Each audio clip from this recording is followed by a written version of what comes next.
अस्सलाम वालेकुम स्टूडेंट्स, क्या हाल है आपका? ठीक ठाक हो?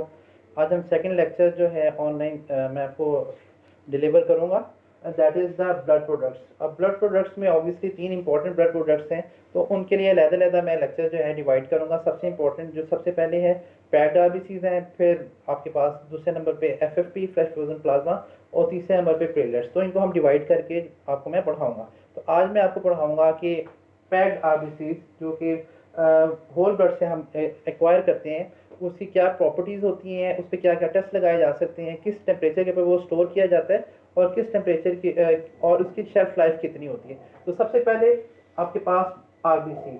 तो आरबीसीज जो है पैक्ड आरबीसीज हम होल ब्लड से कैसे एक्वायर करते हैं। आपके पास जब होल ब्लड आता है तो उससे हम मुख्तलिफ प्रोडक्ट्स कैसे निकालते हैं, कैसे एक्वायर करते हैं। बेसिकली ये सारे के सारे जो डिफरेंट सेपरेट करते हैं प्रोडक्ट्स को, आरबीसीज को, प्लाज्मा को या फिर प्लेटलेट्स को, ये सेंट्रीफ्यूगेशन के प्रोसेस के जरिए से होता है।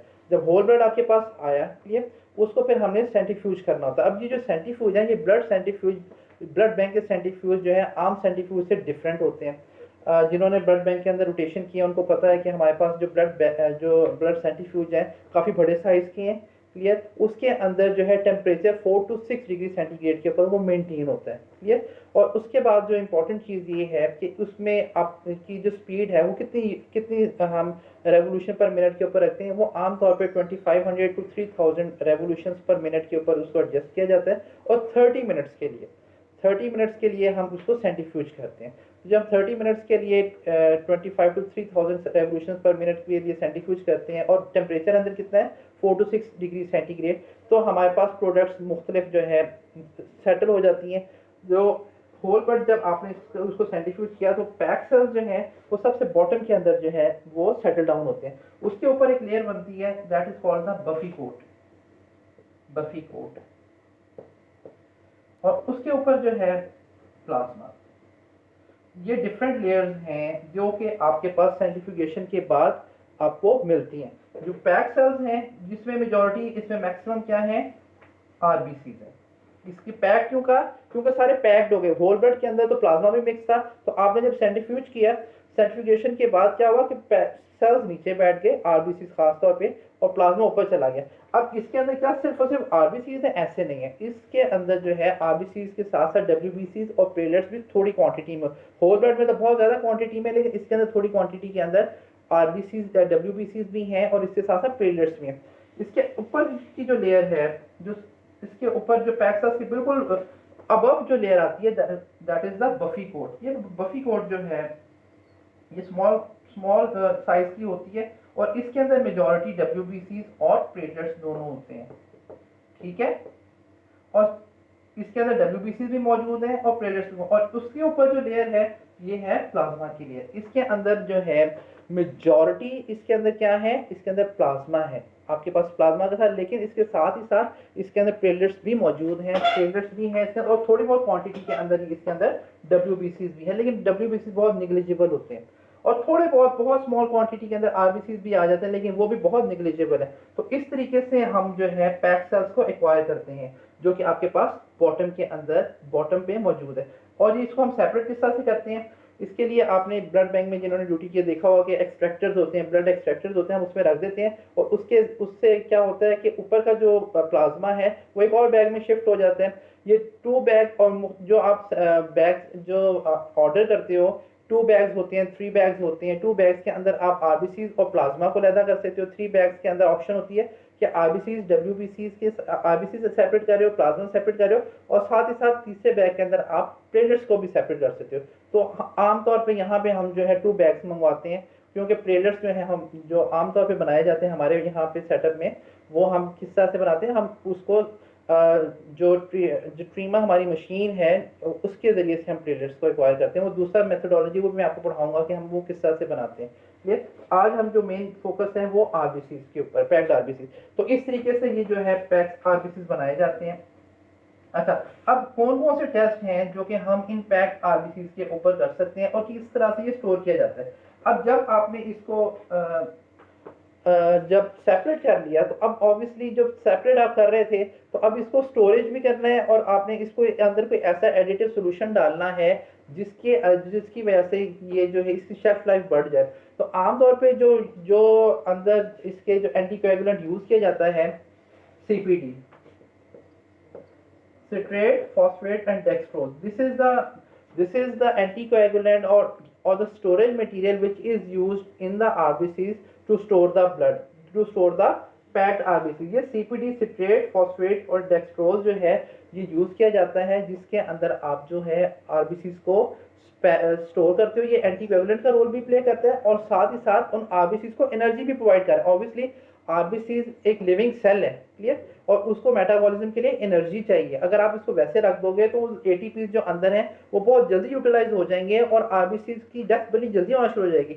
हमने इसकी शेल्फ लाइफ को 35 डेज तक लेके जाना होता है। जब हम सीपीडी यूज करते हैं तो क्या मिलता है सेल्स को, सिट्रेट बेसिकली क्या करता है, कैल्शियम चिलेट कर देता है जिसकी वजह से अब आरबीसीज की आपस में जो है एंटीकोएगुलेशन नहीं होगी। वो जो एंटीकोएगुलेशन प्रोसेस जो है उसको बेसिकली कोएगुलेशन प्रोसेस को इनहिबिट कर देता है और जो है एंटीकोएगुलेशन हो जाती है। ठीक है, सिट्रेट का ये काम है। फॉस्फेट एंड डेक्सट्रोज बेसिकली इसकी जो इंटरनल जो मेटाबॉलिक रिक्वायरमेंट्स हैं उसको पूरा करने के लिए इस्तेमाल किया जाता है। ठीक है, तो इस जो सीपीडी के अंदर आरबीसी स्टोर किए जाते हैं उनकी शेल्फ लाइफ 35 डेज होती है। लेकिन इसके अलावा एक और भी बहुत इंपॉर्टेंट केमिकल है, एक बहुत इंपॉर्टेंट एंटीकोएगुलेंट है जो कि पैक्ड आरबीसीज में यूज हो सकता है जिससे इसकी शेल्फ लाइफ 10 डेज और मजीद बढ़ सकती है। That is SAGM, SAGM। SAGM stand for saline adenine guanine और मैनिटोल। क्लियर, इससे जो इसकी शेल्फ लाइफ है वो 45 डेज तक बढ़ जाती है। क्लियर, 35 डेज सीपीडी और सेगम के साथ आप इसको सेलाइन और एडेनिन की एडिशन के साथ, मैनिटोल और गवानिन की एडिशन के साथ, ग्लूकोज और ये ग्लूकोज है और मैनिटोल के एडिशन के साथ 45 डेज तक आप इसकी शेल्फ लाइफ को बढ़ा लेते हो। क्लियर, तो अब दो तरह के आपको मैंने बता दिए कि एंटीकोएगुलेंट यूज हो रहे हैं, एक है सीपीडी और एक है सेगम। 45 डेज सेगम के लिए बेसिकली जब आप आरबीसी को स्टोर करते हो तो उसके अंदर कुछ चेंजेस आना शुरू हो जाती हैं उन सेल्स के अंदर। आरबीसी के अंदर with the passage of time ATP जो है वो डिप्लीट होना शुरू हो जाता है। तो एटीपी को बेसिकली ये जो ग्लूकोज मिल रहा है उसको, ठीक है, डेक्सट्रोज, यहाँ पे डेक्सट्रोज और यहाँ पे ग्लूकोज, ये बेसिकली उसकी एनर्जी की रिक्वायरमेंट्स पूरी करने के लिए देते हैं। लेकिन with the passage of time cells जो है उसका एटीपी लेवल डिक्रीज होता चला जाता है। 14 डेज तक वो काफ़ी हद तक कम हो जाता है। लेकिन जैसे हम ऐसे ब्लड को जब ट्रांसफ्यूज करते हैं तो वो एटीपी दोबारा से उनके जो है लेवल जो पेशेंट के अंदर जाके वो नॉर्मलाइज हो जाता है। ठीक है, इसके अलावा क्या क्या चेंजेस आती हैं पैक्ड आरबीसीज में जब हम उसको स्टोर करते हैं, जो बहुत इंपॉर्टेंट है, पोटेशियम जो है, पोटेशियम सेल से निकल के बाहर आना शुरू हो जाता है। क्लियर, पोटेशियम सेल के अंदर जो मौजूद, आपको पता है कि सेल के अंदर पोटेशियम ज़्यादा होता है और प्लाज्मा के अंदर एक्स्ट्रा सेलुलर कंपार्टमेंट में वो कम होता है। तो पैक सेल्स के अंदर जब आप स्टोर करोगे सेल्स को, तो चाहे वो होल ब्लड भी हो, उसके अंदर पोटेशियम बाहर निकलना शुरू हो जाता है। तो वो जो अंदर से बाहर जब जाता है तो पोटेशियम, एक्स्ट्रा सेलुलर जो पोटेशियम है उसका लेवल बढ़ना शुरू हो जाता है। इस वजह से वो पेशेंट्स जो कि किडनी डिजीज़ के हों उनको आमतौर पर हम फ्रेश आरबीसीज, पैक सेल्स या फिर फ्रेश होल ब्लड एडवाइस करते हैं। उनको हम स्टोर्ड ब्लड नहीं एडवाइस करते और अगर दिया भी जाए तो 5 डेज से कम स्टोरेज का ब्लड देते हैं ताकि पोटेशियम कम से कम बाहर गया हो। तो एक तो एटीपी का लेवल कम हो जाता है आरबीसीज में स्टोरेज की वजह से, पोटेशियम जो है सेल से निकल के वो बाहर ज़्यादा चली जाती है। इसके अलावा 2-3 डीपीजी के जो लेवल जो हैं, 2-3 डीपीजी, ये भी बेसिकली केमिकल है जो कि आरबीसी के अंदर मौजूद है, ये भी डिप्लीट होना शुरू हो जाता है। तो ये 3 चेंजेस, इंपॉर्टेंट चेंजेस हैं जो कि सेल्स के अंदर आती हैं। क्लियर, जब आप उसको स्टोर करते हो। अच्छा, अब 35 डेज या 45 डेज के लिए आप इसको स्टोर कर रहे हो और किस टेम्परेचर पे स्टोर करना है, ये हमेशा याद रखो कि आपने जो है इसको 4 डिग्री सेंटीग्रेड के ऊपर स्टोर करना है। क्लियर, +-2 हो सकता है लेकिन इससे ज़्यादा नहीं। 4 degree is the ideal temperature at which the cells are stored. Clear, तो अब आपको मैंने बता दिया कि कौन सा इसके अंदर एंटीकोएगुलेंट यूज हो सकते हैं जिसकी वजह से स्टोर हो सकता है, किस टेम्परेचर पे स्टोर हो सकता है, कितने डेज के लिए स्टोर हो सकता है। अच्छा, अब इंपॉर्टेंट चीज़ ये है कि कौन कौन से टेस्ट हैं जो कि हम इन सेल्स के ऊपर कर सकते हैं। तो आइडियली तो आपको पता है कि जिस तरह से जो आपके पास होल ब्लड पैक्ड आरबीसीज के लिए अगर आपको एडवाइस आई है कि किसी को पैक्ड सेल्स चाहिए या होल ब्लड चाहिए तो आपने उसकी ग्रुपिंग तो ऑब्वियसली करनी है।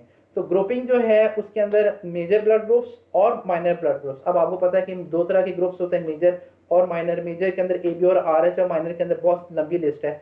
तो हमारे सेटअप में पाकिस्तान के अंदर तो आमतौर पे मेजर ब्लड ग्रुप्स जो है उसकी फिनोटाइप चेक की जाती है, लेकिन यूरोप में, इंग्लैंड, अमेरिका के अंदर कुछ कुछ माइनर ब्लड ग्रुप्स की भी वो फिनोटाइप चेक करते हैं, जैसे कैल की चेक की जाती है, किड की चेक की जाती है।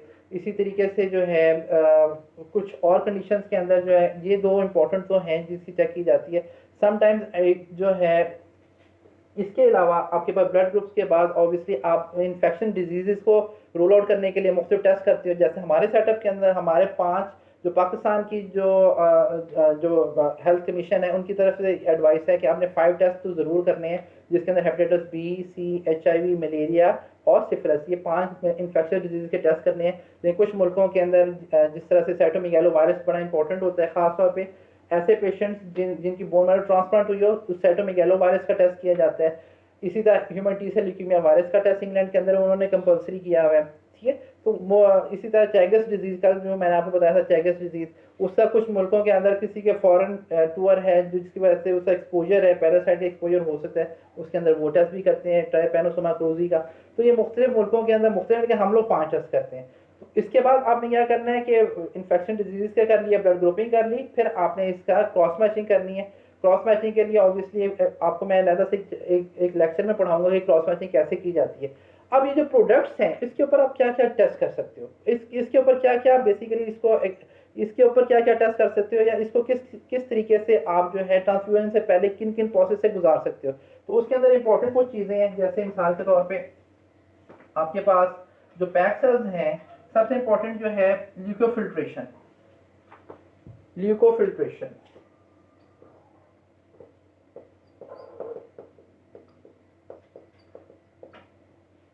ल्यूकोफिल्ट्रेशन